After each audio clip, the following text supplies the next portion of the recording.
Followed Equestria, Renewal, Chapter 6, Flight.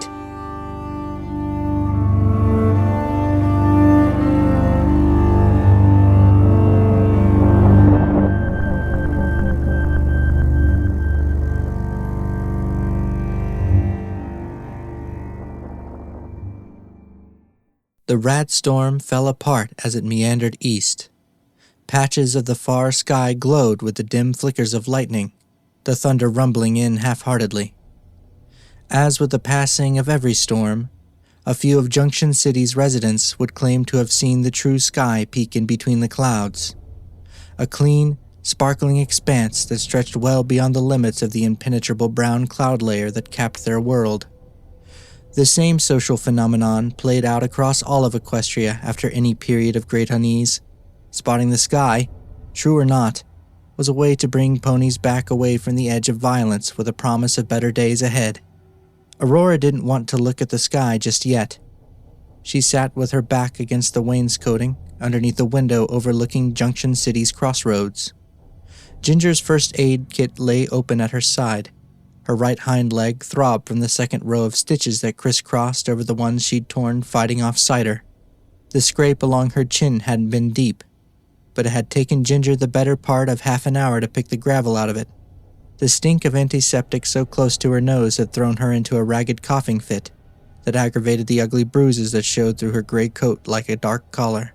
Once she stepped inside, she'd agonized over whether she should approach Ginger or go upstairs to find Roach. Ginger had made the choice for her when she turned to look into the office and saw Aurora's blood-soaked hooves.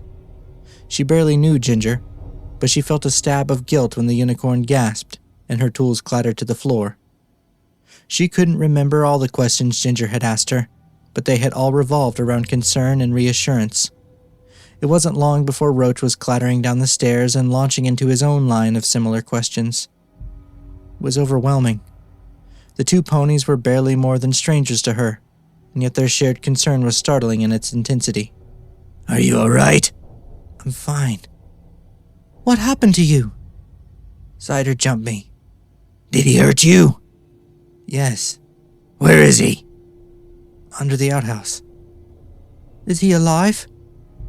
"No." "Did you kill him?" "Yes." "Are you all right?" "I'm fine." Roach and Ginger pitched the same questions at different angles, trying to knock loose details Aurora was clearly withholding. She dug in her hooves whenever they asked her to explain how she escaped Cider's magic. Roach had given up first, seeing the situation for what it was. Ginger was more persistent, clearly wanting to know how a Pegasus had seemingly dispelled a fellow unicorn's magic without a weapon. She let the question drop unanswered when she realized Aurora's stitches needed to be resewn. They had led her upstairs to the divan, but Aurora had insisted on sitting on the carpet under the window. Roach sat next to her while Ginger commented on the state of Aurora's new injuries as she administered magic and medicine to them. At some point, she awoke to Roach roughly shaking her awake by the shoulder, but the concern washed from his face when Aurora's irritated expression made it apparent that she had only fallen asleep and hadn't passed out. She drifted off for the third time that night and slept like a stone. She woke up to the smell of a strong tea and whispered conversation. "I still feel the better choice is to leave him down there," Ginger said. "Let them search if they like. They won't find him." Roach grunted. "First place to look for a corpse is a hole in the ground, and you'll float." Aurora inhaled deeply and stretched, mindful of the tightness under her bandaged leg. Her wings scraped along the wainscoting and shuddered under the exertion. When she opened her eyes, she was looking at the open first aid kit, the back of the lid with its pink trio of butterflies facing her. A light breeze blew over the top of her mane. The metal storm shutters were open, letting the hazy morning light warm the tips of her ears. Ginger tied a bow on the end of her conversation with Roach. "If they do find him, I'll make it clear to them that he slipped and drowned. It can happen to anybody, really." She turned her attention to Aurora and slid a tin cup from the coffee table toward her. "Good morning. How are you feeling?" Aurora sat up and accepted the cup in her wing. She sipped and winced, It tasted like grass and orange skins, among other flavors she couldn't place and could barely swallow. She managed to do so and gently set the cup on the carpet next to the first aid kit. "Sore," she said, her voice still marred with the edge of a rasp. Her brain gently nudged her to get up so she could take the lift down to mechanical, where the coffee pot percolated 24/7. It took her several seconds to bridge the gap between where she was and where her morning routine began. She closed her eyes and let the back of her head thump against the wall. "You don't have any coffee, do you?" She saw something pass between Roach and Ginger akin to an inside joke, or maybe a lost bet. Ginger delicately swept Aurora's cup back to the table and hopped down from her divan. "I'll see what I can find downstairs." Roach stood and stretched his legs. Having still sided with resting on the carpet rather than the odd couch, his joints crackled underneath broken chitin. "Actually, I was thinking we should get back on the road before the rest of the town wakes up. Get some miles between us and what happened last night, before anybody has a mind to start asking questions." Ginger paused before descending the stairs. "Then the coffee will have to wait. Aurora, come with me, please. I need to check the fitting on your rifle before you go." He held a hoof out to Aurora, and she grabbed on, letting him pull her to her hooves and stirring up a mob of new aches and pains along her back and shoulders. She pulled up the map on her pip-buck and felt worry chewing at the back of her brain. Philadelphia was still several days to the east, and she already felt like she'd been pulled through a meat grinder. She put on her saddlebags and followed Roach downstairs to the shop where Ginger had already taken her place behind the worn counter. Aurora stepped to the other side and couldn't help but admire the way the aluminum panels reflected the dim morning light all the way to the back of the shop. Despite her soreness, she found herself smiling at the simple ingenuity.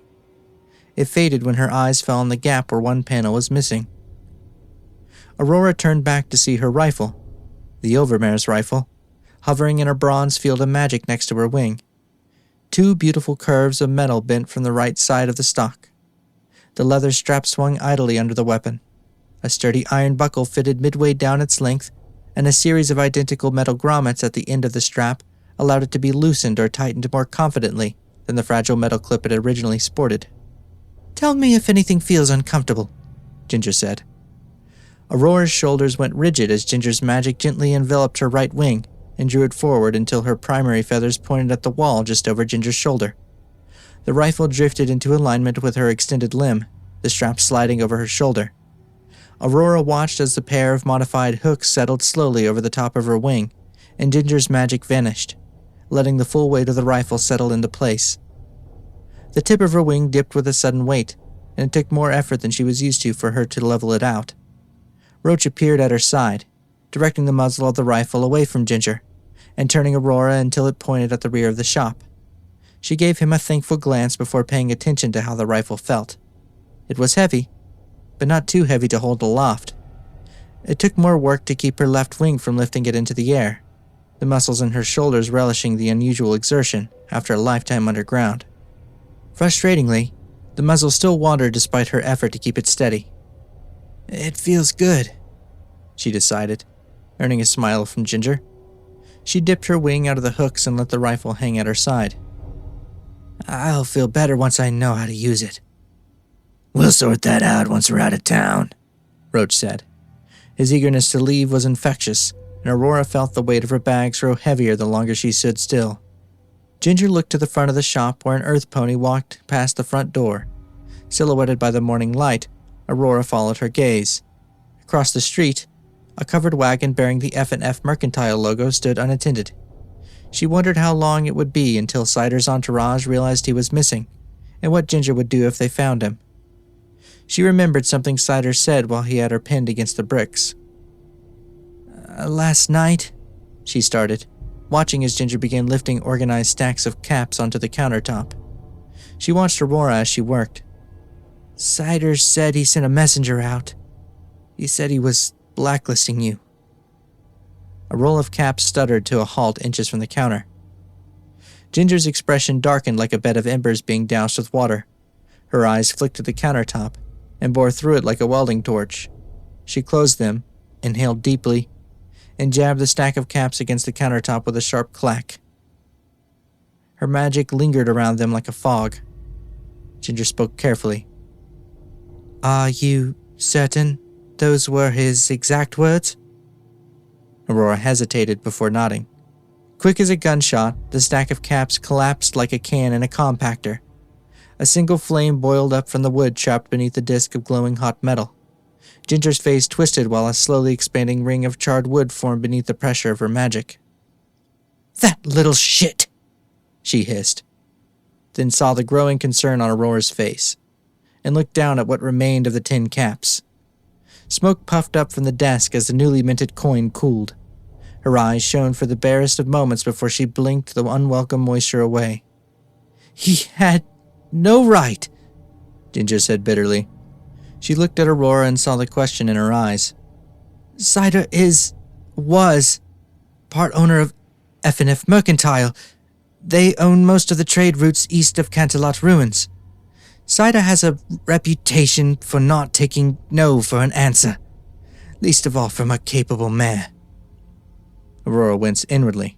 Ginger was too incensed to notice. Now I've been cut out of that trade entirely. All because that walking, talking, inferiority complex couldn't handle a little embarrassment. He's killing my business because he wasn't stally enough to broker a deal. Ginger spat a curse and looked at the place in the ceiling she had torn a tile from. Goddesses, maybe I did cross a line yesterday. Guilt pressed on Aurora's shoulders like a heavy yoke, and she found herself looking away, toward the clusters of displays in the half-lit sales floor. Strangely as many of the mannequins were dressed, there was a real passion poured into their designs. She couldn't help but feel responsible for bringing so much misfortune to the unicorn's doorstep. Roach cleared his throat, his expression telling Aurora that he was deep in the same line of thought as her. He nudged the hot bit of metal out of the divot it had burned into the countertop with his hoof, and tamped the embers it left behind. A thin trail of smoke coiled up from the blackened surface and quickly dissipated. I'm sorry, Ginger. I know how much you love this place, he said. Ginger regarded him for a long, silent moment. Then she chuffed out her breath and looked out at her shop, shaking her head. Don't be. Cider knew the rules. I shouldn't have let him get the best of me in my own shop. He didn't strike me as the type to give a pony a choice, Aurora said. No, I suppose not, Ginger agreed. She watched as a denizen of Junction City walked to her front door and hesitated at the door before continuing on. It doesn't look like he wasted any time telling the town before he got himself killed. Aurora's eyes dropped to the floor. Roach shifted on his hooves. That could be a problem for you, if they realize he's missing. That's less of a question of if than when. Once ponies put two and two together, even if their math is wrong, they'll think I killed him. Ginger pressed the tip of her hoof into the char mark on the countertop and pushed flecks of ruined wood out of the divot. She drew in a breath, blew it out, and shook her head.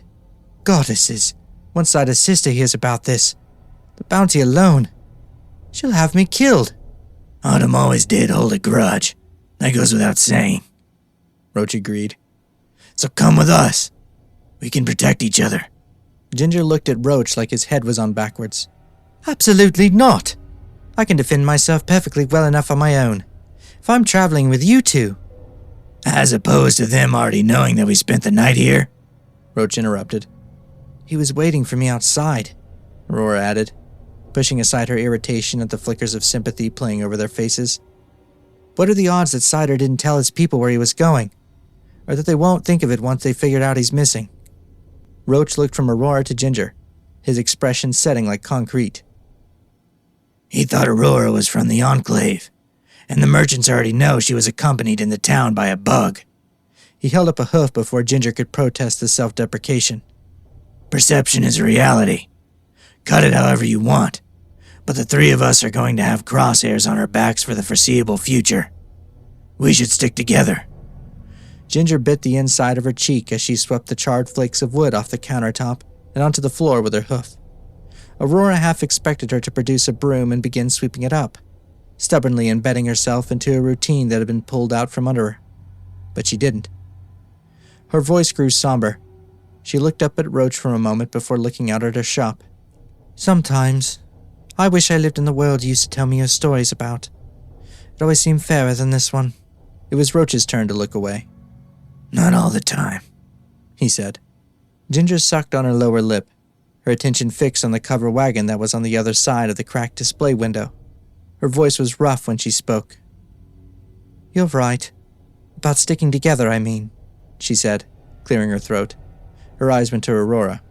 And besides, there are more lives than just our own to consider.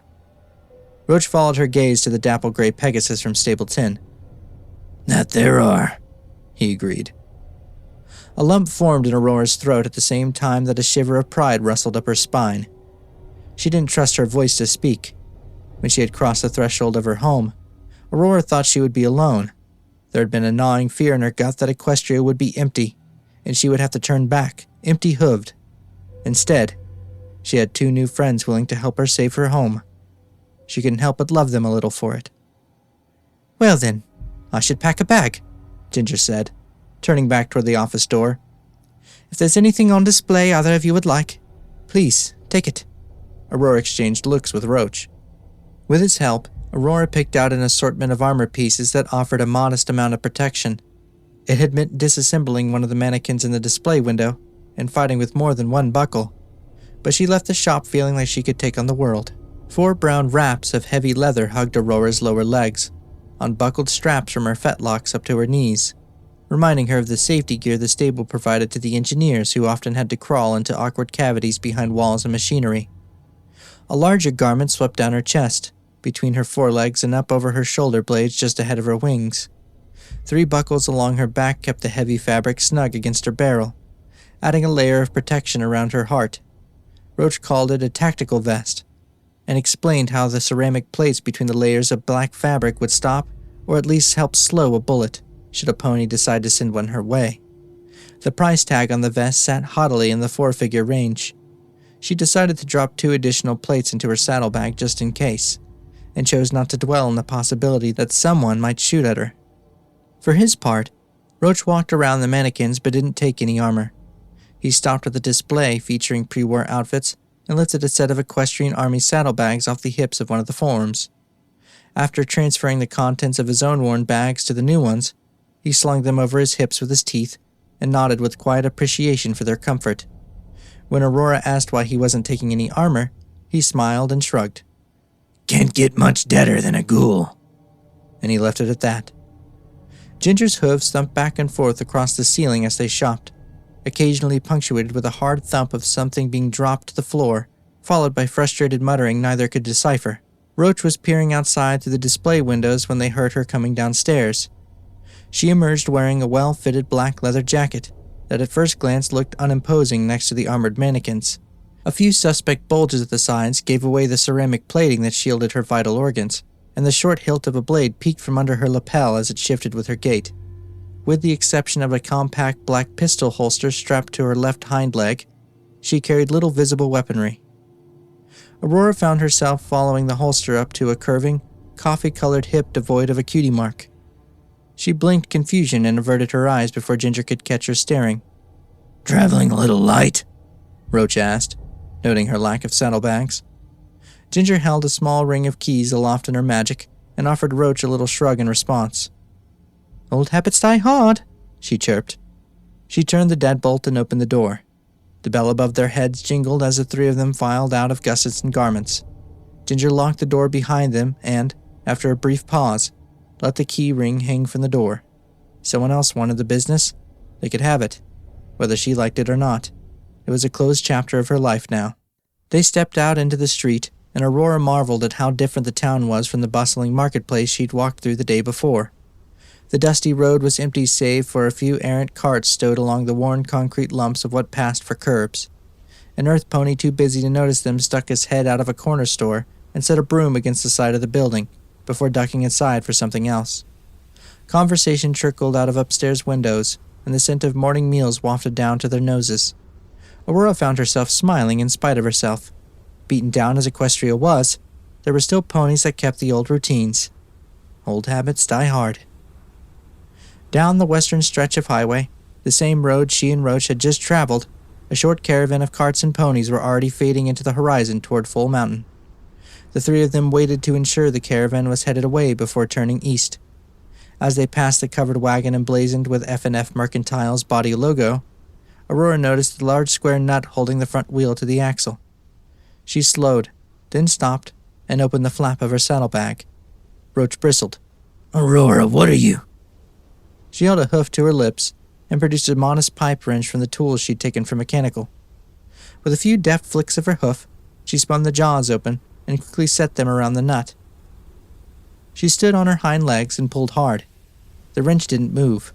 Then, slowly, a skin of rust crunched loose and the nut spun freely. Ginger caught the wrench in her magic as it clattered out of Aurora's grip. Aurora grinned as the nut dropped from the axle and into her waiting wing. Aurora stepped away from the cart, feeling the heft of steel in her wing as she twisted back and whipped the nut high into the air. It missed the rooftops by a scant few feet and disappeared from view. The three of them stared after it until they heard a faint thump. She shuffled her wing against her side and faced Roach with a triumphant grin. Now we can leave. Behind the unbroken flow of dust-choked clouds, a hazy bright spot slowly rose toward the roof of the sky. Aurora found herself staring up at it from time to time until her eyelids rebelled and squeezed shut, leaving her with a strange blue afterimage of the sun in her vision. Roach sighed. Aurora, stop looking at the sun. Sorry, she chuckled. It just doesn't get old. It'll get old when you go blind, darling, Ginger admonished, despite suppressing a smile of her own as Aurora darted her eyes left and right, crossing them on occasion and delighting in the simple pleasure of discovering something new. I know a ghoul in New Appaloosa that would love you. Roach chuckled. The joke went over her head, but it didn't bother her in the slightest. She blinked away the fading sunspot and turned her attention back to the road. The terrain west of Junction City had gradually changed as they traveled. The gentle hills of abandoned farmland had given way to higher crests of land that formed into low-lying hills and bluffs that studded the area around them like a mountain range in miniature. Dead tree trunks studded their slopes like stubble. Here and there she would catch a glimpse of a ruined cabin tucked behind stands of deadwood, far from the highway. Most had collapsed into themselves over the years. The remaining were on the verge of doing the same, but hadn't quite gotten around to it. All of them were abandoned. The highway had been cut through the low hills rather than built over the top of them, creating shallow walls of granite that rose and fell alongside them as they walked. Aurora brushed the tip of her wing against the exposed stone, following the beautiful patterns of sediment with quiet curiosity. Ginger fell back alongside Aurora, letting Roach lead. She followed Aurora's primaries as they hissed across the stone. It must have been comforting to live beneath all that stone, she said. We never really thought about it like that, Aurora admitted, tucking her wing. But yeah, it was. I don't think I could do it. Living underground, crammed together with all that earth above me. Ginger shuddered. Didn't anyone ever get claustrophobic? Aurora shook her head, then reconsidered. Maybe. I've never gotten it, but sometimes we'd heard stories about someone who did. I don't think Pegasi were meant to live underground. Ginger's eyes went to Aurora's wing. Her lip pulled back wryly. I can't imagine why you'd think that. Roach snorted. Aurora flushed. Point taken. They walked in amicable silence for a stretch. Guardrails that were little more than ribbons of rust lined the right lane of the highway as the terrain dipped toward a low spot between the hills. A break in the rail led their attention to the remains of a carriage lying at the bottom of the valley. A faint trail led from the road down to the carriage, where countless travelers had gone to check the wreckage for anything of value. The three ponies continued on without disturbing it. As the terrain rose and the highway cut through another length of hillside, Ginger noticed Aurora looking up at the edges of the bluff above them. The rock face was barely 5 meters from the road surface. She glanced at Aurora's wings and tilted her head. Aurora, have you ever flown? Ginger asked. Roach looked over his shoulder at the two mares, concern plain on his face. Aurora cocked her neck back and shook her head. Never, she said. The unicorn lifted her nose up at the low rock face and looked back at Aurora. This may be a good place to learn. Aurora looked back at the carved granite, her wings shuffling nervously against her sides as she considered. Hold on, Roach said, slowing until the mares caught up with him. She can't just throw herself off a ledge and hope for the best. Ginger regarded him with feigned confusion. How else is she supposed to learn? Roach opened his mouth, closed it, then exhaled. Literally any other way. She could get hurt. I'm right here, Aurora said. What do you think is more dangerous for her? Ginger asked, her voice challenging without hostility. A strand of fiery red mane fell across her eye. Learning to fly? Not being able to at all. Aurora rolled her eyes. How about breaking her legs in the middle of nowhere?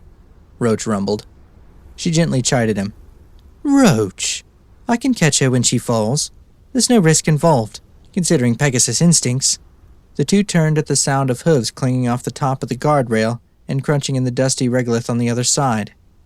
Aurora's mind was decided, and she wasted no time finding an eroded path of granite that allowed her enough purchase to climb up to the top of the cut. Tall yellowed grass rasped against her knees in the light breeze as she made her way to the edge and peered down at her two companions. Roach's opaque eyes were wide with worry, but he remained silent. Ginger waited with open excitement. Aurora opened her wings and felt a dormant part of her wake up at the sensation of air passing over her feathers. She shivered out of equal parts fear and excitement. Her mind went back to the crush of Pegasi outside the Overmare's office, bodies backing into her as more pressed her forward, until her wings threw the air down beneath her and pulled her free. It would be like that. She knew it would. Her heart thundered like an unbalanced machine. In the back of her head, Sludge's voice scolded her. You overthinking this, Pinfeathers. She jumped. She flew like a stone. For a brief moment, she was flying. Wind rushed beneath her wings, and she never knew something could feel so right.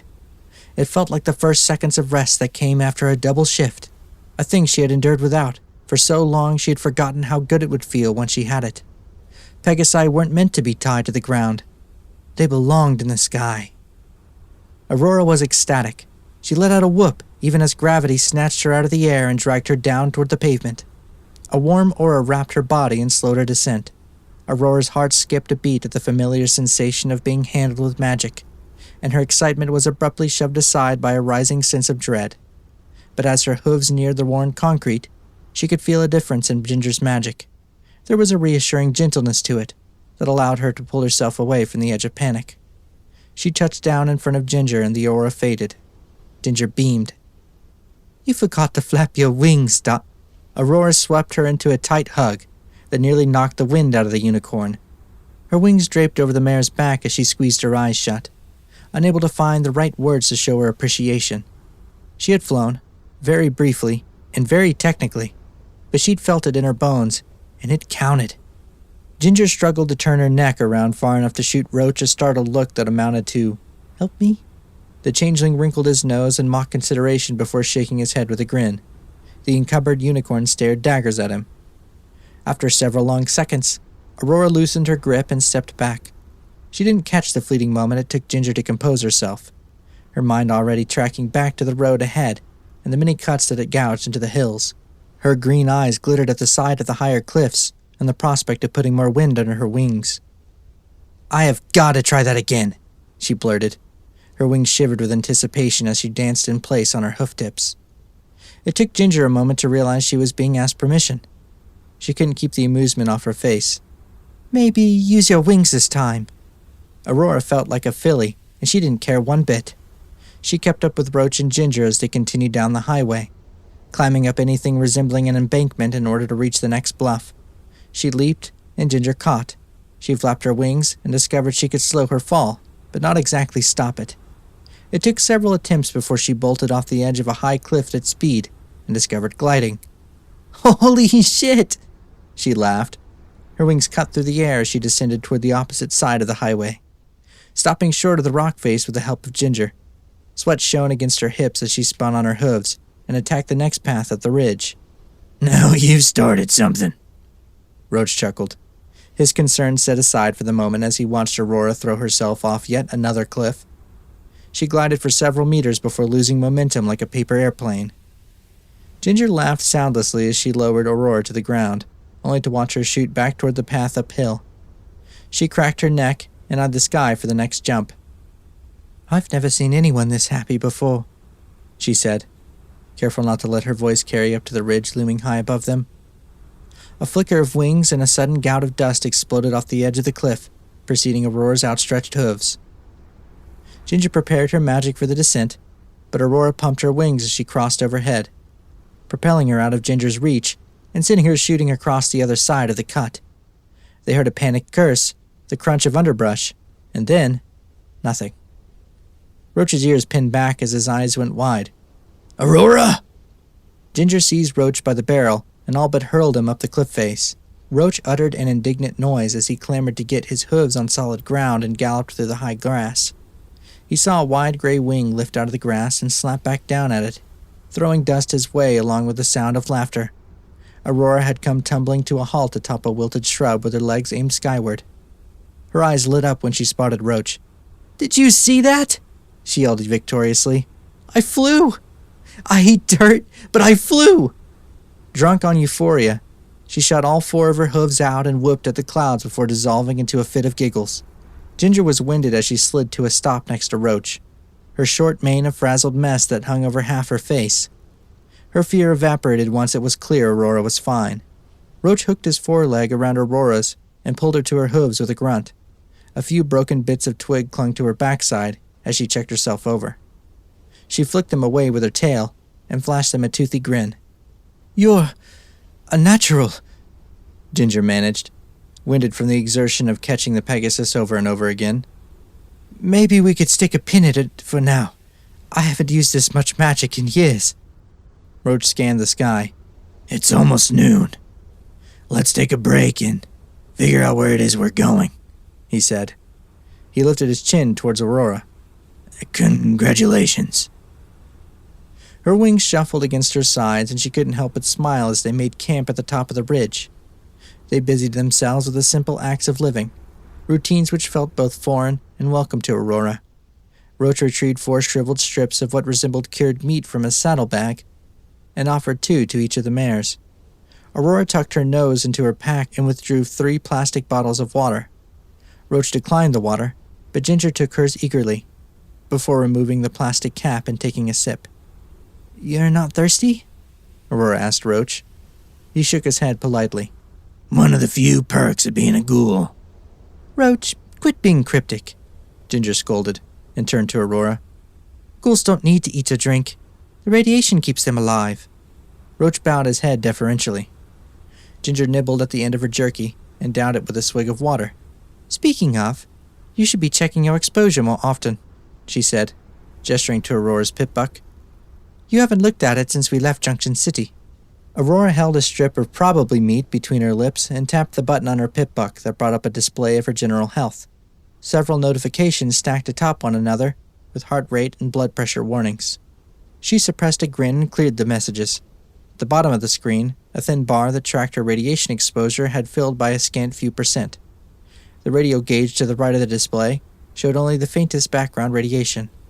Aurora leaned toward Ginger and showed her the screen. Ginger squinted at the dosage meter and made a non-committal face. The Radax you took yesterday is helping, but keep an eye on it.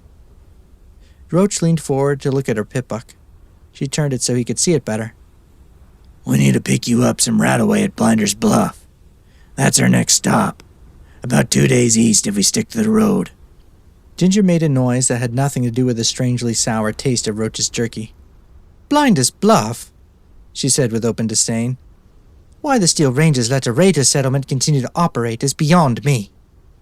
Because every cap they save not fighting raiders is a cap they can spend pushing against the Enclave, Roach said. Who? Aurora asked around her jerky. Roach paused for a moment and looked at Ginger, who only tilted her head with a shrug. He had the floor. The changeling pondered before venturing into an explanation. The Steel Rangers are complicated. They started showing up across Equestria shortly after the bombs fell, and their mission from the start has been to seek out and secure any pre-war technology they can get their hooves on. What they don't use to spread their influence, they lock away, and whatever they don't lock away, they destroy to keep other ponies from using it. The Rangers like to claim that it's to keep us from repeating the same mistakes as our ancestors, but most ponies are bright enough to recognize that they're doing it to eliminate competition. As for the Enclave, Roach's muzzle wrinkled like he'd eaten something sour. They're descendants of the Pegasi who betrayed all of us at the end of the war, and continue to claim to be the last surviving arm of Equestria's pre-war government. They're the reason nobody has seen the sky in over 200 years. The Pegasi drown it in clouds in the name of self-preservation, while the ponies stuck on the surface get barely enough sunlight to grow food. They also have a quasi-religious fixation on purity. Everything the war created, ghouls, mutants, weird strains of corn, you name it. They seek to eradicate it in the name of cleansing Equestria. The only reason the Steel Rangers haven't knocked them out of the sky is that the Enclave beat them to the punch by finding stockpiles of equestrian military tech. Both sides have been at a stalemate for over a century. Roach scanned the ground around him until he found a dried stick. With his stick held between his teeth, he scraped the grass out of the dirt between the 3 ponies and drew a rough square in the soil. He drew an arrow indicating north and scraped a hole in the center of the square. He looked at Aurora and indicated the hole. Canterlot, he said. Ginger frowned at the crude map, but kept her criticism to herself. Aurora opened the map on her pip-buck and zoomed out as far as it would allow. She offered Roach the map, but he waved it away. This is quicker, he said, though she doubted it. Roach drew a wide circle around Canterlot, encompassing nearly a third of the map. This is a simplified version, but the Enclave controls most of the territory surrounding Canterlot, he said, tapping the circle. Outside of that, the Steel Rangers tend to search for tech in the coastal cities and some of the pre-war population centers further inland. The Enclave keeps the Rangers away from the seat of government, and the Rangers keep the Enclave away from the metropolises. The lines barely ever move anymore, and most ponies know not to openly declare for one side or the other. It's why raider settlements like Blinder's Bluff can keep chugging along the way they do. The Rangers and Enclave need working settlements to feed them tech, and the smaller factions need assurances that their claims will be enforced, Roach said. Ginger rolled her eyes and snapped her last bit of jerky in 2, popping the smaller half into her mouth. Your version is a little sanitized, don't you think? Roach shrugged and checked the sun. So where do we stand? Aurora said, gesturing at the dirt map. In all this. We don't, Ginger said. Both sides are poison, and they're much larger than what we've set out to do. The best course of action is to keep our heads down and let the Titans pit the little factions against each other like they always have. Roach leaned forward and tapped the outer ring controlled by the Steel Rangers. From here to Philadelphia, we're in Steel Ranger territory. We don't need to worry about the Enclave. Except that most ponies will assume Aurora is an Enclave Pegasi, and the Steel Rangers would rather see your head on a spike than on your neck, Ginger pointed out. Aurora felt indignation rising in her chest. She finished the last slug of water in her bottle and said, But I'm not Enclave. Roach held up a placating hoof. Don't worry. If the Rangers wasted resources assuming every Pegasi was Enclave, they'd have emptied their coffers decades ago. As long as you don't walk around claiming you are Enclave, nobody will bother you. I'm more concerned about you, Roach, Ginger said. The Steel Rangers don't take such a pragmatic approach with ghouls or changelings. Or in your case, both. It is what it is, he said, wiping his hoof over the dirt until the map was scoured away. If push comes to shove, I can become somebody else for a little while. Ginger and Aurora frowned at him for distinctly different reasons. You said you lost your magic when you were trapped in the tunnel, Aurora said. I said my magic changed, Roach corrected, his eyes planted firmly in the dirt between them. It never went away. He means to say, Ginger said pointedly, that his magic has a tendency to dose everything around him with lethal amounts of irradiation, which is why he doesn't use it near his friends. Roach remained still, but his jade-eyed eyes flickered annoyance at Ginger. Thanks, he said. Aurora shifted uncomfortably in the grass. The conversation had darkened quickly, and she couldn't help but feel trapped at the center of it. Listen, she said, tamping down her own misgivings that Roach had kept quiet about the danger his magic posed. If we're going to do this together, we need to be honest with each other. If not, we might as well pack up and go back to where we came from. She saw Ginger look away, the corner of her lip pinched between her teeth. Roach stared past the dirt at some distant point below. That doesn't mean we have to tell each other everything, she added. The two ponies visibly relaxed. She dipped her head to the side and caught Roach's eye. But I kind of don't want my grave to glow in the dark, you know? Roach snorted despite himself, and Aurora heard a quiet puff of levity from Ginger. If it's any consolation, Ginger began, but was cut off when Roach lifted his hoof into the air. For a split second, she considered laying into him, but before she could start, her ear twitched down toward the road. Aurora's did the same, and she turned to better hear the strange noise that strummed up from the road. From the roadway, the quick jaunt of deftly played guitar rose to their ears. The three ponies cautiously approached the ledge, just close enough to see the eastern stretch of road from which the music was approaching. No one dared ask his business, no one dared to make a slip. The stranger there among them had a big iron on his hip, big iron on his hip. Bobbing toward them a few hooves above the broken road was a lone metal sphere with an array of antennae splayed behind it. Streaks of rust marred the robot's dull finish, but it didn't seem capable of carrying. It broadcast a steady stream of music from its single, tinny speaker. It's Brightbot, Roach said with relief. They're mostly harmless, unless they're broadcasting Enclave propaganda. A bright dent on the top of its shell suggested someone had taken a pot shot at it recently. The little robot passed through the cut in the road, oblivious to its audience. Now the stranger started talking, made it plain to folks around. Was a Arizona Ranger, wouldn't be too long. The music cut off like a switch had been thrown, and the little sprite bot stopped below them. It didn't turn to acknowledge them, but the voice that flowed from its speaker was feminine and dulce. Hide, It said.